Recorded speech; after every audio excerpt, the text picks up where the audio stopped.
who has been on the other side of this and heavily involved, joins us right now. Mark Pischea. He's a GOP pollster, former deputy director of the National Republican Congressional Committee. And Mark, thank you for joining me. I'm joined today, luckily, by a guest in studio. Former Congressman Vito Fossella is with us, so he knows a little bit about your world also. Thanks for joining us. Thank you for having me. Exciting to be here. It's a pleasure. So, Mark, you're a GOP pollster. You're also part of the NRCC. What do you make about how off these polls were again for the second cycle in a row? In a phrase, garbage in, garbage out. Part of the problem with polling is that it's based on a predictive model of what turnout is going to look like. And the sample is stratified across a state, a region, country, based on where turnout is expected to perform and at what previous historic levels.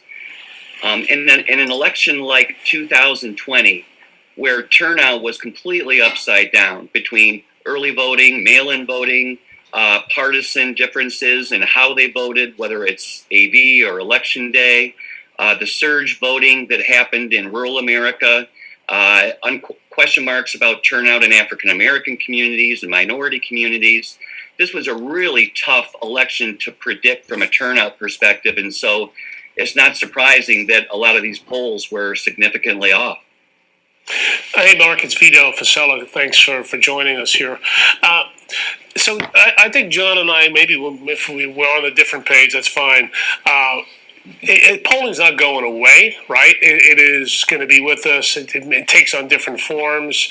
You live it. That's your profession. I've interacted with them over the years, and there's nothing against polling per se.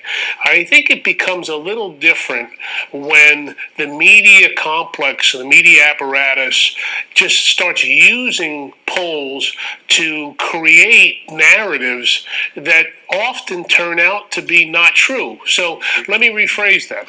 If I'm running for office and I want to hire you as my pollster, that's a decision that I make between me and you. I then take the numbers that you run, we sit down, we discuss it, what's our goal, what's our aim, and then we run the numbers and we say, okay, based on these numbers, where are we going to go? And it's still a subjective assessment of, are we right? Are we wrong? Are we dead? Whatever the case may be. That's different than saying every day we're besieged with these national polls to say, okay, Biden's going to win. He can't lose. And it's never going to be close. And therefore we go to, as John said, the PACs and others. I'm just curious, do you have a judgment or an opinion on that aspect of polling and its implications? Well, there's at least two reasons for doing a poll.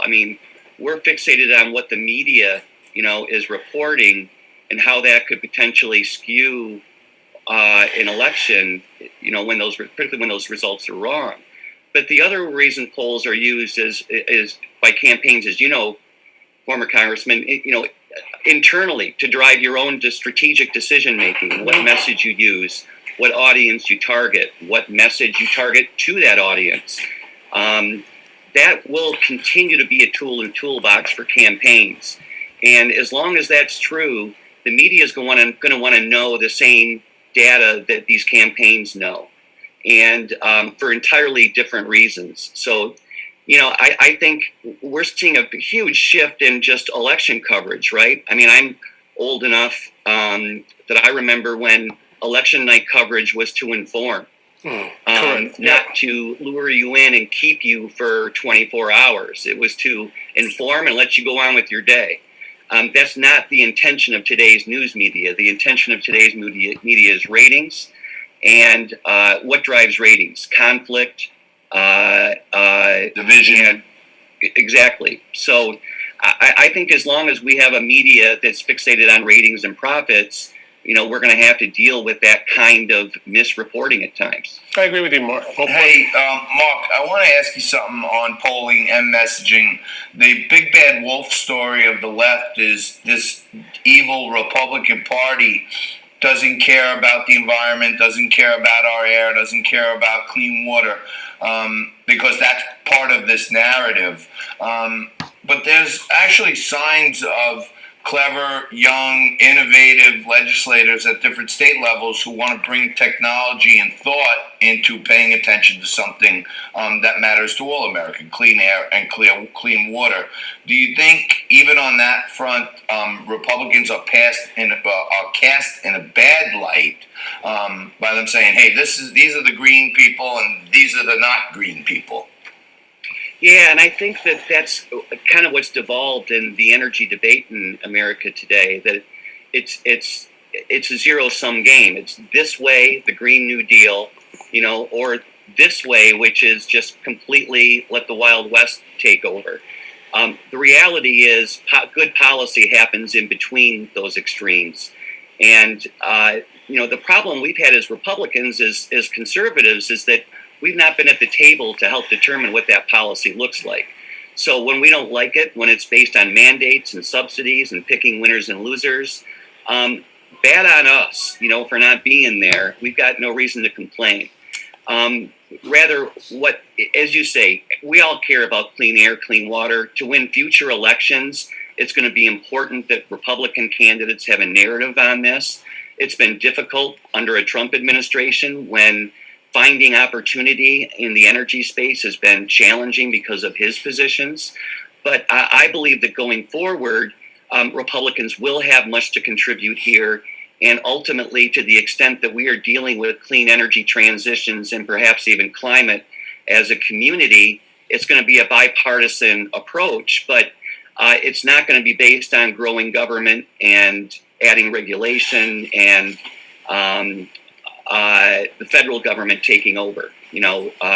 As conservatives, we need to approach that policy in a way that leverages markets, ensures state and local sovereignty over policy, and doesn't add lots and lots of government spending and bureaucracy that will undermine any kind of opportunity for growth.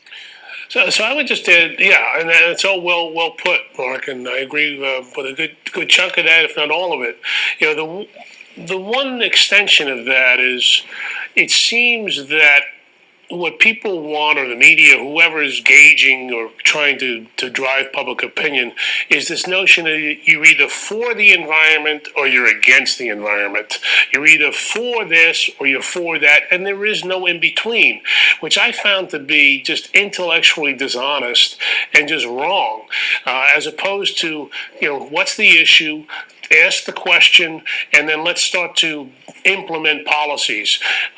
And I think that too often there are groups that raise a lot of money off of being critical of those who don't agree with their side 100%. So therefore, they're labeled as that person is against the environment, as if anybody is against the environment. Anybody is against clean water. So how do we bridge that? I know you want to have a seat at the table, but how do we deal with that? You're either for it, or you're either with me or against me. Well, I think we're seeing that not just in the energy space, but in a lot of policy areas, right? Where there's no value in compromise, there's no value in middle ground when the extremes of each party are driving the agenda. That's problematic. I think you look at the election results from this week, at least those we know, the presidential race, not surprisingly, really came down to more about personality than policy. And we're seeing the results of that play out before us.